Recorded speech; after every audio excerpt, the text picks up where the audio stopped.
Hi everyone, welcome back to our channel. ఈరోజు మనం తెలుసుకోబోతున్న వ్యక్తి పేరు ఎనిడ్ బ్లాటన్. ఈమెని the queen of children's books అంటారు. ఎందుకంటే 600 మిలియన్లకు పైగా ఈమె రాసినటువంటి బుక్స్ని ప్రపంచవ్యాప్తంగా అమ్మటం జరిగింది. అంతేకాదు, ఈమె రాసినటువంటి సీరియల్స్ని కానీ కథలను కానీ 90కి పైగా భాషల్లోకి అనువదించారంటే మీరు నమ్ముతారా? అంతేకాదు, ఈమె ఎన్నో క్రిటిసిజమ్స్ని ఎదుర్కోవాల్సి వచ్చింది. దానికి కారణం ఏంటంటే 1900 ఇయర్స్లో సుమారుగా అప్పుడు ఎటువంటి సోషల్ మీడియా కానీ ఎలక్ట్రానిక్ మీడియా కానీ లేదు. కేవలం పిక్టోరియల్స్ అంటే చిత్రాల ద్వారా తన యొక్క సాహిత్యాన్ని ప్రపంచానికి చూపెట్టాలని చూసింది.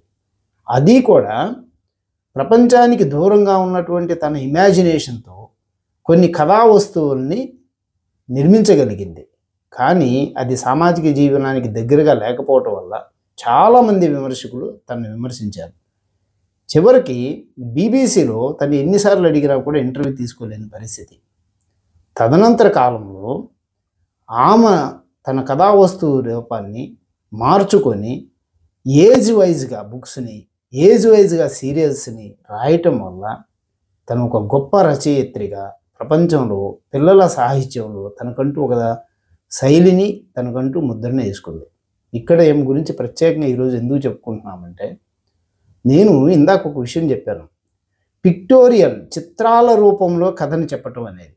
ఇప్పుడు చూడండి, ఈమె చెప్పిన ఒక విషయం ఏంటంటే, పిల్లలు ఎప్పుడైతే చిత్రాల రూపంలో కథలను నేర్చుకోవటం వల్ల వాళ్ళు ఇమాజినేషన్కి చాలా దగ్గరగా ఉంటారు.